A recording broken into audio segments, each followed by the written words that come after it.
allowing me to speak. I will explain to you later.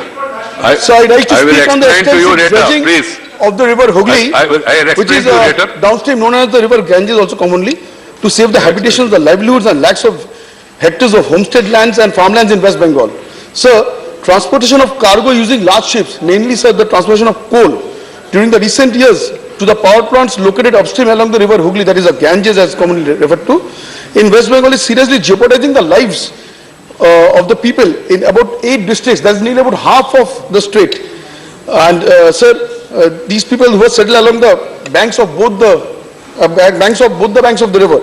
Again, sir, the watched ships while passing en route to Farakka, that is the northmost point in Murshidabad, where we know we have the Farakka thermal power plant, causes massive water rolling, which in turn generates huge waves, which strike the banks, ravaging them by causing widespread erosion.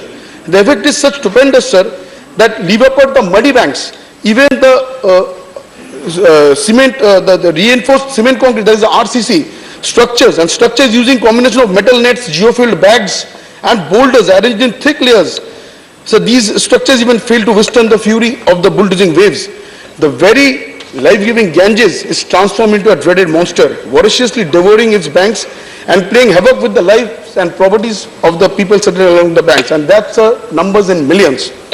Also, sir, the unfortunate result is a loss of hundreds of villages and habitations, the loss of livelihoods of millions of people settled along the banks due to the loss of lakhs of hectares of homestead lands and farmlands, causing incalculable misery and suffering to them.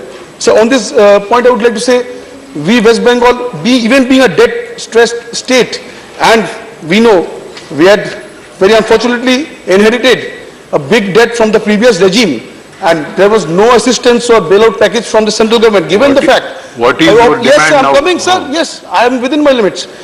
Given that, sir, the government is spending hundreds and hundreds of crores just for a human purpose to save the lives and livelihoods of these people. Now, sir, the central government needs to step in. Apprehensions have been raised as the government in its recent budget proposal has expressed its intent to step up transportation using its waterways by 4 times due to its cost effectiveness. Now, sir, while this benefit of cost efficiency cannot be negated on the one hand, on the other hand, sir, the excruciating losses and sufferings of millions of people cannot be overlooked or trifled. Therefore, the most acceptable solution to reap the dual benefits of cost reduction as well as wiping out the immense sufferings of millions of people is by extensive dredging of the said river, which paves the way for transportation using waterways without adversely affecting the people. Thank you, sir.